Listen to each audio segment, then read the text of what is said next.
Spoiler warning. I'll be talking about the 5th episode of Lycoris Recoil in this video. If you haven't seen the episode yet, then I suggest you watch it first and then come back here. Okay? Okay. There's a lot to talk about in this episode involving Chisato, the terrorist group from last episode, the detectives slowly discovering about the Lycoris and all that. But first, here's the summarization for this week's episode. Chisato and Takina are given a job to protect and guide an old man who would simply love to visit some places in Japan. They have a nice and fun day. An assassin named Silent arrives and causes trouble that even Takina herself has some trouble dealing with. They beat the assassin, some twists happen, we get to learn about a major secret about Chisato, we slowly get to see the true villain working in the shadows, and a few plot points have moved forward.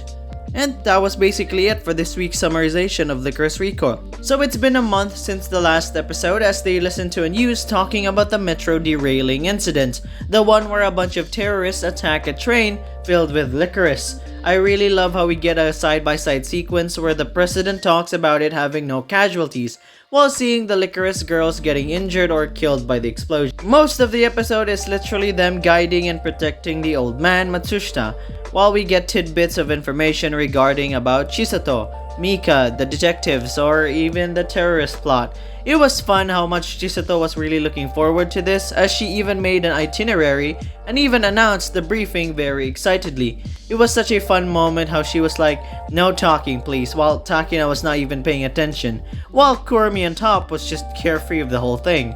As they were on their sightseeing tour, Chisato just kept the conversation going. She talks about all the stuff in the area like the gods, the temples, and even heads to a museum just so Matsushita would enjoy his time.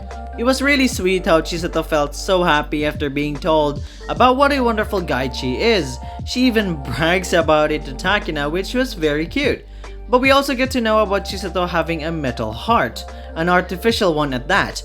And given the context by Kurumi, it seems as people who were given those pendants from the Alan institution has to fulfill a mission for the world. And it seems here Chisato's mission is up to her to decide on what it is. At least that's what Mika said. And a small detail that I really like is how Chisato wears her pendant out in the open now, since Takina did say how adorable she looks with it, so I really appreciate the continuity here. I find the scene very funny how Takina was willing to feel Chisato's heart not beating. Chisato states that that's fine for her to confirm it, just not to touch her boobs in public, which was very hilarious for me. We get to see the full team in action here. Kurumi as their eyes and ears, Mizuki as their getaway driver, and Chisato and Takina as the bodyguards. It was really cool seeing them in action. I love Mizuki putting the tracker in as she was punching the assassin. That was really interesting and she had the chance to track him, and she did, which helped out the others for a few minutes or so. It's also interesting to see Takina in a bad situation. It shows us how much of a skill gap between these two have.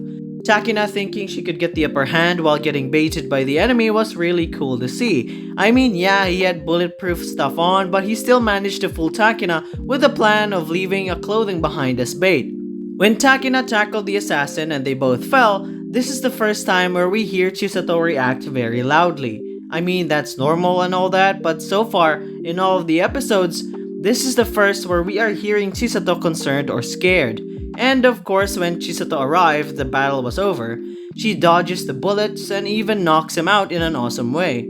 The old man then does a Palpatine route where he goes, "Kill him, he killed my family," and also brought up about the Allen pendant she's wearing. He says, Chisato is one of the Allen children. What is the reason she was given that life in the first place? The old man simply tells her to think very hardly about that very meaning behind it. She responds by telling him that she doesn't want to take life away. Despite being a licorice, she wants to do work that could help people, as she shows him the pendant telling him, just like the person who gave that to her. The old man breaks character and gets interrupted by police sirens. Later on, they realize the old man died or the machinery keeping him alive was turned off. We then figure out through Mika's reaction as he knew who they are dealing with here. It's really messed up how someone took a patient from the hospital to use as a puppet. The moment they explained that, I was just shocked, and so was Chisato. In fact, she was devastated. Thinking that everything he told her was all a lie, Takina cheers her up yet again, and this time puts her head on her chest. I wish that were me. As she says, there really is no heartbeat. And because of that, Chisato smiles and gives her a response of, yeah, cool, right? And the episode ends there. It's really sweet in what Takina did there, at least she cheered Chisato up. We also get 2 plot points within the episode. One was the detective slowly discovering about the truth of Lycoris, and the other was about the terrorist group slowly killing those said Lycoris, as they are also having a huge project planned.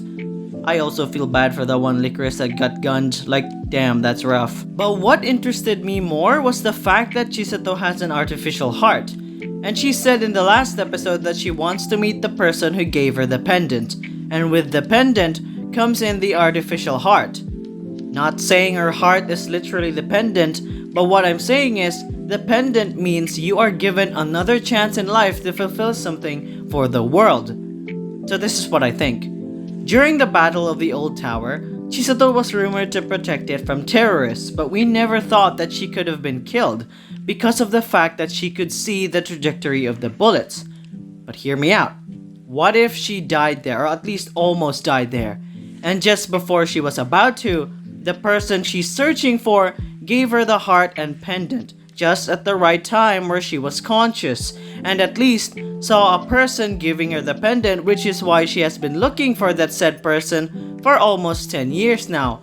She doesn't know the face, but knows that there was someone who gave her a second chance in life, which is why she wants to thank that said person. And to clarify, we as the audience already know who that person Chisato is looking for. So that's what I think, at least. So tell me, what are your thoughts on this week's episode of Lycoris Recoil? I, for one, really enjoyed it. It gave me more mystery to the characters. It gave us plot points to follow. I can't wait to see more of Chisato and Takina being cute and support one another, and just see how the story will wrap up.